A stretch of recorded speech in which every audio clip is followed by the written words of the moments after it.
Episode की शुरुआत में गॉन और किलुआ पहुंच चुके होते हैं शूट और नकल के पास और यहाँ पे डिसाइड हो जाता है कि जो भी हारेगा वो अपना टोकन विनर को दे देगा। और उसके बाद गॉन और नकल एक तरफ बढ़ते हैं और किलुआ और शूट अलग दूसरी डायरेक्शन में जाते हैं ताकि ये फाइट कर सके। इसके बाद हम नकल को देखते हैं जो अपना शॉट उतारता है और गॉन को बोलता है कि वो आज अपने फुल पोटेंशियल से लड़ने वाला है जैसा कि उसने प्रॉमिस किया था। इसके बाद गॉन सोचता है कि अगर ये बैटल स्पीड का होता तो फिर मैं जरूर हार जाता, लेकिन अभी मुझे उसके हिट को सहना होगा और उसके बाद काउंटर अटैक करना होगा। और उसके बाद नकल बड़े ही तेजी से इसके सामने आता है, बहुत तेजी से आ रहा होता है और गॉन इसको देख नहीं पा रहा होता है कि इतनी तेजी से ये मूवमेंट कर रहा होता है, इधर उधर वो भाग रहा होता है और गॉन इसको बिल्कुल भी देख नहीं पा रहा होता। इसके बाद गॉन अपने ऑरा को इंटेंसिफाई करके एक शील्ड जैसा बना लेता है ताकि ये जैसे ही इस शील्ड के आसपास आए तो वो उसको महसूस कर पाए। लेकिन तभी नकल इससे शील्ड के अंदर से अपना हाथ निकालता है और इसको जोरदार पंच मारता है। नकल के पंच से गॉन थोड़ा दूर जाता है लेकिन अपने आप को संभाल लेता है और वो इस बार गिरता भी नहीं है, लेकिन इसको काफी ज्यादा लगी होती है और वो अपने आप को संभालता है और बोलता है कि मैंने महसूस कर लिया था कि नकल आ रहा है, लेकिन मैं थोड़ा सा देर हो गया था। लेकिन ये मेरे साथ क्या हो रहा है, मुझे ऐसा क्यों लग रहा है कि मेरी पावर्स बढ़ रही है, मेरी ऑरा बढ़ रही है। इसके बाद गॉन के कंधे के ऊपर कोई हाथ रखता है और हम देखते हैं एक रोबोट जैसा क्रिएचर होता है जिसके पंख भी होते हैं और ये एक नैन क्रिएचर होता है जिसके सर पे 210 लिखा होता है। इसके बाद ये नैन क्रिएचर बोलता है कि टाइम हो गया है, इंटरेस्ट ऐड कर रहा हूं, और इसके सर के ऊपर जो 210 लिखा होता है वो 231 हो जाता है। इसके बाद गॉन सवाल करता है कि ये क्या है और नकल बोलता है कि उसने अपना ऑरा इसको उधारी में दे रखा है इसलिए ये पावरफुल फील कर रहा होता है और बोलता है कि तुम्हें 10 सेकंड के अंदर 10% का इंटरेस्ट भी देना होगा और अगर तुम नहीं कर पाते तो फिर तुम तो गए। इसके बाद ये नैन क्रिएचर फिर से ऐड करता है इंटरेस्ट को और ये 254 हो जाता है और नकल बताता है कि इस एबिलिटी का नाम है चैप्टर 7 बैंकरप्सी। इसके बाद गॉन इस नैन क्रिएचर को एक मुक्का मारता है जो उड़ते हुए थोड़ी दूर जाता है लेकिन इसको कुछ होता नहीं है। और उसके बाद नकल बोलता है कि एपीआर को पंच मारना बेकार है, तुम्हारा टाइम ही वेस्ट हो रहा है, यानी कि इस क्रिएचर का नाम एपीआर है। आगे नकल बोलता है कि एपीआर तुम्हारे आसपास रहेगा और इंटरेस्ट जैसे ही बढ़ेगा तब वो तुम्हें बता देगा। ये तुम्हारे लिए कोई भी हार्मफुल नहीं है और ना ही तुम इसको डिस्ट्रॉय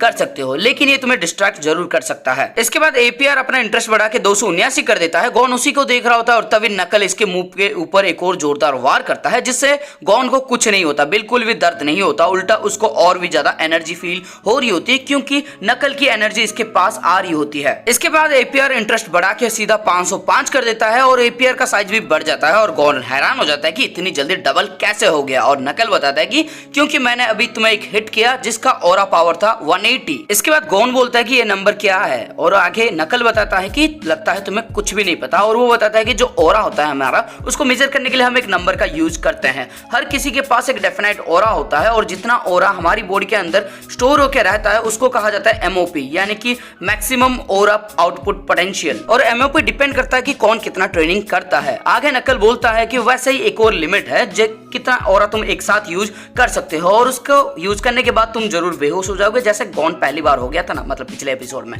वैसे ही उसको कहा जाता है पीओपी, पोटेंशियल ऑरा। और ट्रेनिंग की मदद से पीओपी को बढ़ाया जा सकता है। और आगे आता है AOP, actual aura output potential, जिसका मतलब ये होता है कि तुम एक बार में कितना ऑरा बाहर निकाल सकते हो। आगे नकल बोलता है कुछ समझे बेवकूफ कहेंगे। इसके बाद गॉन के कानों से धुआं निकलने लगता है और नकल आगे बताता है कि तुम जब कैन यूज करते हो तो लगभग तुम 1800 ऑरा को यूज करते हो, यानी कि हर सेकंड यूजुअली तुम्हें एक ऑरा को खत्म करना चाहिए था, लेकिन जब भी तुम फाइट करते हो तब ये ऑरा कंजप्शन रेट बहुत ज्यादा बढ़ जाता है क्योंकि तुम इसके जरिए बहुत से एडवांस टेक्निक का यूज करते हो जैसे कि ग्यो, रियो और कैन, और इसके जरिए तुम्हारा जो ऑरा कंजप्शन है वो लगभग 6 से 10 गुना ज्यादा बढ़ जाता है। जितना ही ज्यादा स्ट्रॉन्ग टेक्निक होगा तुम्हारा ऑरा उतनी ही तेजी से खत्म हो जाएगा। तुम कुछ समझे बेवकूफ कहीं के। और गॉन की आंखें देख के तुम बता सकते हो कि वो कितना ज्यादा समझा होगा। इसके बाद नकल बोलता है कि तुम्हारा ऑरा के ऊपर बिल्कुल भी कंट्रोल नहीं है क्योंकि तुम हर सेकंड 10 ऑरा खत्म कर देते हो, यानी कि हर मिनट तुम 600 ऑरा यूज कर लेते हो। और कल तुम सिर्फ 20 मिनट तक टिक पाए, यानी कि तुमने 20 मिनट के अंदर कुल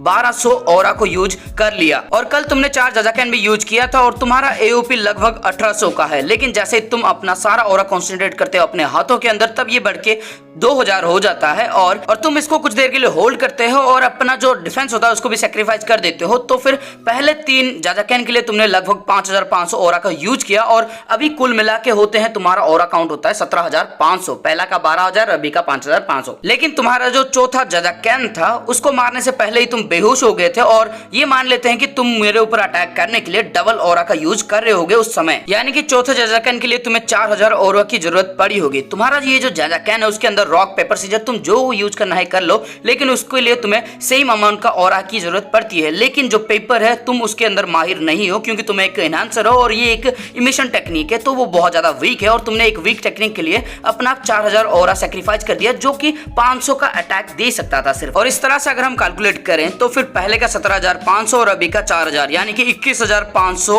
ऑरा तुम जनरेट कर सकते हो, यानी कि तुम्हारा पीओपी है 21500। और इतना सुनने के बाद गॉन के दिमाग के अंदर शॉर्ट सर्किट हो जाता है, वो वहीं पे ढेर हो जाता है। इसके बाद गॉन बोलता है मैंने सोचा ही नहीं था कि नकल ऐसा भी अटैक कर सकता है, और नकल बोलता है कि लगता है तुम्हारी मैथ बहुत ज्यादा कमजोर है। इसके बाद नकल बोलता है बेवकूफ कहीं कि मेरी बातों को जरा ध्यान से सुनो, ये जो ऑरा तुमने मुझसे लिया है और इसका इंटरेस्ट मिलके अगर तुम्हारे पीओपी से ज्यादा हो जाता है तो फिर तुम गए काम से, तुम पूरी तरह से बैंकरप्ट हो जाओगे। ये ऑरा हमारा एक बैंक अकाउंट की तरह काम करता है और उसके अंदर जो पैसे होते हैं उसी की तरह काम करता है। अगर तुम्हारा लिया हुआ लोन अगर तुम्हारे बैंक अकाउंट में होने वाले पैसे से ज्यादा हो जाता है तो उसके बाद तुम बैंकरप्ट हो जाते हो, वैसे ही यहाँ पे अगर ऑरा के साथ वैसा होगा तो फिर तुम तो गए काम से। हमें फाइट को शुरू किए बहुत ही कम टाइम हुआ है, लेकिन देखो ये कितना बड़ा लोन हो चुका है तुम्हारे ऊपर। और ये जब चेक करता है तब ये देखता है कि अभी 1586 हो चुका होता है। इसके बाद गॉन बोलता है लेकिन अभी तो सिर्फ 2 मिनट हुए हैं, और आगे नकल बताता है कि अगर प्रिसाइजली बोला जाए तो फिर 120 सेकंड यानी कि 12 बार इंटरेस्ट बढ़ा है, और हर बार इंटरेस्ट का इंटरेस्ट बढ़ा है यानी कि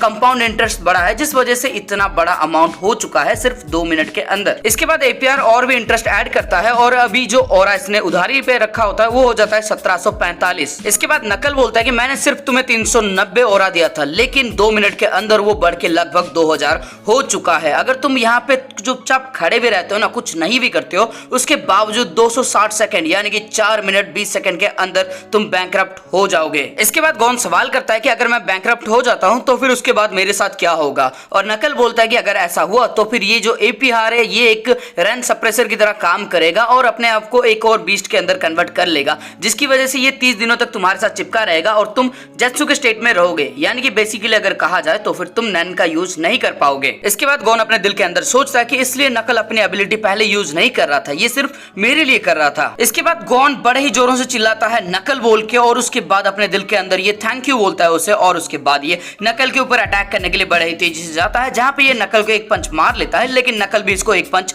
मारता है। नकल का पंच लगने के बाद गॉन थोड़ा सा दूर जाता है और नकल बताता है कि तुम्हारा ये जो पंच था ये 150 का था, लेकिन मेरा पंच 180 का था, यानी कि अभी भी तुम 30 ऑरा लोन में हो। अब तुम क्या करोगे? जब तक तुम मेरा ऑरा मुझे लौटा नहीं देते तब तक तुम्हारा कोई भी अटैक मेरे ऊपर कुछ भी डैमेज नहीं करने वाला। इसके बाद एपीआर फिर से अपना इंटरेस्ट बढ़ाता है और ये बढ़ के अभी हो जाता है 2142, और उसके बाद हम देखते हैं गॉन को जो बड़े ही तेजी से बढ़ रहा होता है नकल की तरफ, ताकि वो उसके ऊपर अटैक कर सके। और नकल चिल्ला के बोलता है कि जल्दी आओ और मेरे साथ फाइट करो, क्योंकि अगर तुम ऐसे ही खड़े रहे तो फिर 4 मिनट के अंदर तो तुम बर्बाद होने ही वाले हो। और उसके बाद ये बहुत सारे पंचेस उसको मारता है, नकल भी मारता है, लेकिन आखिर में नकल का एक पंच गॉन को पड़ता है और गॉन थोड़ा सा दूर हो जाता है नकल से। और उसके बाद नकल बोलता है कि तुमने इस बार ज्यादा पंचेस मारे, लेकिन उसके बावजूद तुम सिर्फ 100 ऑरा पॉइंट्स को ही घटा पाए। इसके बाद एपीआर सीधा इंटरेस्ट को बढ़ा के 2470 कर देता है और नकल बोलता है कि तुमने जितना पॉइंट घटाया ये तो मेरा इंटरेस्ट से आधा भी नहीं है। इसके बाद नकल सोचता है कि चाहे कुछ भी हो जाए लेकिन गॉन को जाजाकैन यूज करने मैं नहीं देने वाला, और एक बार 10,000 से ज्यादा ऑरा पॉइंट हो जाएगा तो फिर मेरी जीत पक्की। और उसके बाद एपीआर फिर से इंटरेस्ट को बढ़ाता है और इस बार हो जाता है 2717, और अब तक एपीआर जो है उसका साइज गॉन से भी ज्यादा बड़ा हो चुका होता है और गॉन अभी बड़े परेशानी में होता है। उसके बाद हम किलो और शूट को देखते हैं जो जंगल में आगे बढ़ रहे होते हैं ताकि ये फाइट कर सके। और उसके बाद हम देखते हैं शूट को जो अपना ग्रीन कलर का ऑरा दिखा रहा होता है, और उसको देखने के बाद किलो सोचता है कि मैं इससे डर नहीं सकता, वो मुझे डरा नहीं सकता, मुझे उसके पावर के बारे में कुछ नहीं पता, लेकिन उसे भी मेरी पावर के बारे में कुछ भी नहीं पता। और उसके बाद शूट बोलता है कि मुझे लोगों को चोट पहुंचाना बिल्कुल भी पसंद नहीं है, और उसके बाद ये दिल में सोचता है कि इसलिए मैंने एक ऐसी एबिलिटी को चूज की है जिसको एक्टिव कराने के लिए मुझे लोगों को चोट पहुंचाना पड़ता है। इस तरह से मैं सिर्फ उन्हीं लोगों के ऊपर चोट पहुंचाता हूं जिनकी मुझे परवाह नहीं है। इसके बाद शूट अपना स्कार्फ निकालता है और हम देखते हैं कि एक्चुअली में इसके पास 3 फ्लोटिंग हैंड्स होते हैं, यानी कि 3 हाथ होते हैं जो हवा में तैर रहे होते हैं, और इसका जो दूसरा हाथ होता है वो कटा हुआ होता है, और इसके पास एक पिंजरा भी होता है जो खुद हवा में तैर रहा होता है। और किलुआ सोचता है कि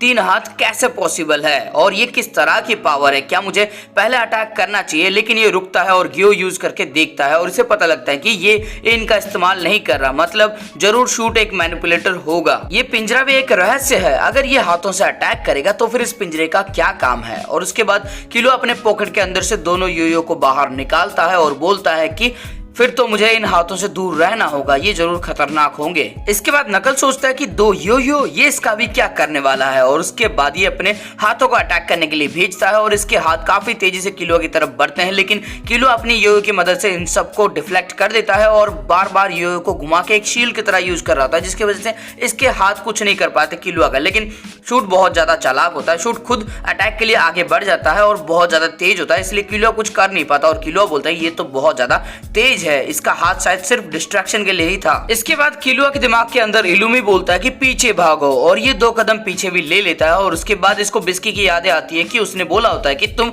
जब भी अपने ताकतवर एनिमी को देखते हो तो तुम पीछे भाग जाते हो, तुम एक डरपोक हो। इसके बाद किलुआ सोचता है कि नहीं, मैं ऐसा नहीं कर सकता, मैं पहले जो कर रहा था मैं अभी भी वही कर रहा हूँ, और उसके बाद ये अपने हाथों में इलेक्ट्रिसिटी को प्रोड्यूस करता है, लेकिन इस चीज को शूट देख लेता है, और उसके बाद शूट इसके गाल के ऊपर एक जबरदस्त वार करता है, जिसकी वजह से ये थोड़ा दूर जाके गिरता है, और शूट बोलता है कि इस वार को मैं करने नहीं दे सकता, ये खतरा हो सकता है मेरे लिए। इसके बाद किलुआ सोचता है कि मेरी बॉडी मेरी बात सुन ही नहीं रहा है और यही तो मेरा अभिशाप है। इसके बाद नकल सोचता है कि उसका रिएक्शन बहुत ज्यादा स्लो हो गया था, क्या कुछ गलत चल रहा है, और उसके बाद फिर से सोचने लगता है कि नहीं, मैं ऐसा नहीं सोच सकता, ये मेरी बुरी आदत है, मुझे उसकी सिचुएशन के बारे में नहीं सोचना चाहिए, मुझे अपना बेस्ट देना चाहिए और उसको हराना चाहिए, वरना मैं उसकी सिर्फ इंसल्ट ही कर रहा हूँ। इसके बाद हम देखते हैं किलुआ पीछे पीछे भाग रहा था और उसके पीछे नकल आ रहा होता है, और किलुआ सोचता है कि ये बहुत ज्यादा स्ट्रांग है और फास्ट भी है, ये तो मुझे हर क्षेत्र में हरा सकता है। उसके बाद किलुआ पलट जाता है और तेजी से भागने लगता है, और उसके पीछे नकल भी भाग रहा होता है, और किलुआ के दिमाग में इलुमी बोल रहा है कि बहुत अच्छे करते हो, तुम ऐसे एनिमे से कभी भी फाइट मत करना जिसको तुम हरा नहीं सकते। इसके बाद किलुआ सोचता है कि मुझे ऐसा नहीं सोचना चाहिए, और उसके बाद उसको बिस्की की बातों का याद आता है, जिसने बोला होता है कि तुम्हारी पहली वीकनेस ये है कि तुम बहुत जल्दी हार मान जाते हो, तुम्हारा दुश्मन अगर तुम्हारी इक्वल बराबरी का होता है या फिर तुमसे थोड़ा सा भी स्ट्रांग है तो फिर तुम वहां से भागने की कोशिश करते हो, लेकिन कभी भी ऐसा नहीं सोचते कि तुम उसे हरा सकते हो या फिर हराने की कोशिश तक तुम नहीं करते। इसमें तुम्हारी भी कोई गलती नहीं है, जिसने तुम्हें ट्रेनिंग दिया है उसी की गलती है, उसी ने तुम्हें इस तरह से बनाया है। लेकिन एक बात तो तय है, तुम गोन को एक दिन मरने के लिए यूं ही छोड़ दोगे। और उसके बाद किलुआ रुक जाता है और वो देखता है कि शूट उसके सामने बड़ी तेजी से बढ़ रहा था उसके ऊपर अटैक करने के लिए, और इसके दिमाग के अंदर इलुमी बोलता है कि तुम इससे जीत नहीं पाओगे, यहाँ से भाग जाओ। इसके बाद हम देखते हैं किलुआ को लेफ्ट साइड से कुछ भी नहीं दिखता, सिर्फ ब्लैक ब्लैक दिख रहा होता है, और उसके बाद हम देखते हैं कि किलुआ का एक आंख गायब हो चुका होता है, और उसके बाद एक पंच पड़ने वाला था शूट का इसको, लेकिन ये किसी तरह से महसूस करके पीछे भाग जाता है। इसके बाद किलुआ सोचता है कि आखिरकार इसको क्या हो रहा है, वो अपने फेस के ऊपर हाथ रख के देखता है और उसको पता लगता है कि इसका लेफ्ट साइड का जो फेस है वो गायब हो चुका है, और शूट बोलता है कि तुम्हारा रिएक्शन टाइम काफी अच्छा था। इसके बाद इलुमी फिर से किलुआ के दिमाग के अंदर बोलता है कि अगर तुम्हारा एनिमी तुम्हें चोट पहुंचाता है और तुम्हें समझ में नहीं आता कैसे, तो फिर तुम्हें वहां से भाग जाना चाहिए। और किलुआ सोच रहा होता है कि मेरी कर्ज ने ही मुझे बचाया इस बार। इसके बाद बिस्की की बातें इसको याद आती है, जिसने बोला होता है कि अगर तुम्हें अपने से स्ट्रॉन्ग एनिमी को हराना है तो फिर तुम्हें रिस्क लेना होगा, और ये बोलता है कि मुझे फाइट करना होगा जीतने के लिए। और उसके बाद शूट अपने हाथों को भेजता है अटैक करने के लिए, लेकिन किलुआ अपने जो योयो होते हैं उसकी मदद से इसको डॉज कर रहा होता है और फिर से योयो की एक शील्ड बना लेता है। लेकिन इस बार होता यह है कि इसका लेफ्ट साइड जो है इसको दिखाई नहीं दे रहा था, इसलिए एक पंच आता है और इसको लगता है पीठ के ऊपर। इसके बाद शूट भी एक पंच मारने के लिए आता है, लेकिन ये उसको महसूस करता है और शूट को बड़े ही आसानी से डॉज कर लेता है। शूट बोलता है कि तुम्हारा रिएक्शन टाइम तो काफी अच्छा है, लेकिन किलुआ को पता होता है कि वो सिर्फ उससे भाग रहा है। इसके बाद किलुआ के दिमाग में आता है बिस्की की बात है जो बोल रही थी अगर तुम कल उसे हरा नहीं पाओगे तो फिर तुम्हें गॉन से दूर होना होगा। और उसके बाद किलुआ एकदम रेज में आ जाता है, उसके जो रिंग होते हैं ना, मतलब जो योयो का रिंग, वो टूट जाता है। और उसके बाद किलुआ सीधा अटैक करने के लिए आगे बढ़ता है बड़ी तेजी से और साथ में बोल रहा होता है कि दौड़ दौड़ के बहुत ज्यादा थक चुका हूं, अब मैं सीधा फाइट करूंगा। और शूट भी अपने हाथों को भेजता है अटैक करने के लिए, लेकिन किलुआ इन सबको डिफ्लेक्ट करके सीधा शूट के पास पहुंचता है और एक इलेक्ट्रिसिटी यूज करने वाला होता है, लेकिन शूट को इसके बारे में पता चल जाता है और वो बहुत दूर चला जाता है किलुआ से। इसके बाद किलुआ फिर से अटैक करने की सोचता है, लेकिन उसका बॉडी उसकी बात सुन नहीं रहा था। इलुमी बोलता है कि तुम ज्यादा नहीं कर सकते, तुम इसे हरा ही नहीं सकते, और ये आगे बढ़ना चाहता है, फाइट करना चाहता है, लेकिन इसकी बॉडी इसके बस में होती ही नहीं है। इसके बाद किलुआ शायद अपने आप से या फिर इलुमी से सवाल करता है कि क्यों नहीं, तुम्हें ऐसा क्यों लगता है। इसके बाद फिर से सोचने लगता है कि क्यों पूछ रहा हूँ ये सब मैं। पर्सनली मुझे लगता है कि किलुआ के शरीर के अंदर कुछ तो है जो उसको रोक रही है, जिसको इलुमी ने ही जरूर ढाला होगा। इसके बाद हम एंजल के अंदर का सीन देखते हैं जहाँ पे क्वीन होती है और जो किंग होता है वो पेट के अंदर बहुत ज्यादा मूवमेंट कर रहा होता है, यानी कि शायद अभी किंग पैदा होने वाला है। और दोस्तों इसी के साथ ये वाला एपिसोड हो जाता है खत्म। तो दोस्तों इस वीडियो के अंदर आपको कुछ भी अच्छा लगा या फिर मजा आया ना, तो इस वीडियो को लाइक कर देना। कमेंट करके मुझे बताओ कि जोल्डिक फैमिली यानी कि किलुआ की फैमिली के अंदर कितने मेंबर्स मौजूद हैं। और दोस्तों अगर ये वीडियो आपको थोड़ा ज्यादा ही अच्छा लग गया तो फिर अपने दोस्त के साथ या फिर कोई एनिमे लवर है उसके साथ शेयर कर देना। और साथ में इस चैनल के ऊपर अगर नए हो तो फिर चैनल को सब्सक्राइब करके बेल आइकन को ऑल पे सेट कर देना, क्योंकि सबकी घंटी बज रही है, अपनी भी बज जानी चाहिए। बेल का आइकन को एकदम जोरों से दबा दो, एकदम टन करके आवाज आ जानी चाहिए।